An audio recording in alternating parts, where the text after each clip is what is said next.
My name is Augustine Awafu, one of the authors of the paper ID 9123 titled Sustainable Rural Electrification of Morocco Using Stevia Biomass Power Generation, Lessons for Paraguay. The presentation is sectioned into introduction, problem investigation, the energy calculation, a case study, and then results, conclusion, and then references.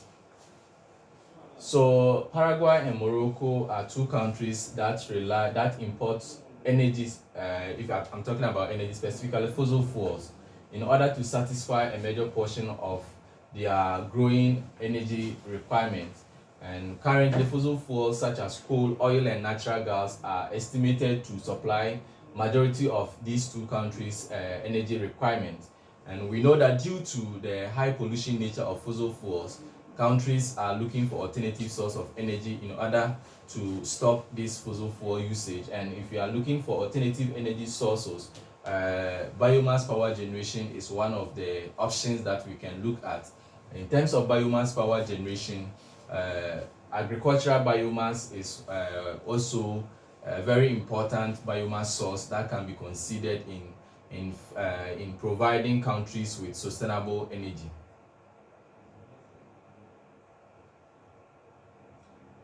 So in this study, we are using Betony, that is Stevia rebaudiana, as the biomass source for energy generation. And this crop is abundant in Morocco, and studies has found that it can be replicated in Paraguay. So that is why we are using Morocco as a case study, with the lessons from Morocco can be replicated in Paraguay. So in this picture, we can see the leaves, the shrubs, the dry leaves, and all these ones can be used for power generation.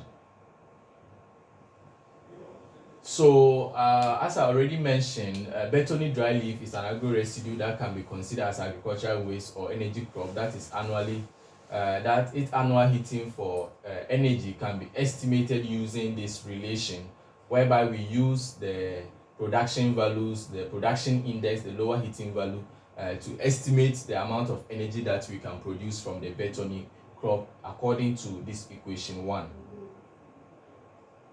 And now once in the equation 1, realize that we need a lower heating value in order to estimate the energy potential. And lower heating value also depends on the higher heating value and then the moisture content of the residue.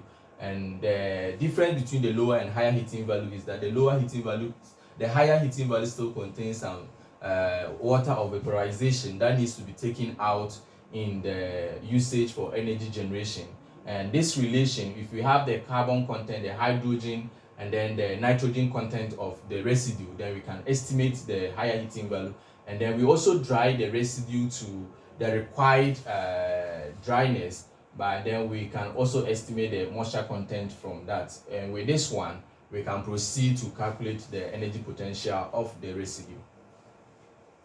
So in order to produce electricity from or power from the residue, we need a furnace whereby we can combust the residue, that is the Betony leaf or the Betony residue, in a combustion chamber. And then once we combust it, then we can use it to drive some steam. The steam can be used to turn a turbine, which is coupled to a generator to produce electricity. And in order for us to produce the electricity, we can use this relation, that is the time, the energy, and then the efficiency of the machine, and then the hours of operation. And then we can use that to estimate the energy potential or the power generation potential of the residue. So using the relation that has already been shown, we use, as I mentioned, we use Morocco.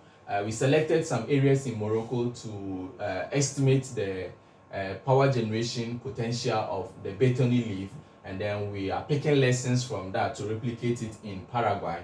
And using the relation, we selected areas are shown on the map, and then the 3 different Betony residue that were considered is also shown. So in doing the energy estimation, we found for the various types of Betony crops and then for the different areas And then with this one, our estimation has shown that there's a very high potential of power generation from Bethany, and which can help in the country in meeting its energy demand. And this is a graphical presentation of the different areas and the different types of Bethany that were considered with their power generation potential. And then in conclusion, we can say that Bethany crop is a very potent residue that can be used for power generation, as we have shown in our study, and the results can be replicated in Paraguay, which also have a high potential of generating power from this crop residue. Thank you very much.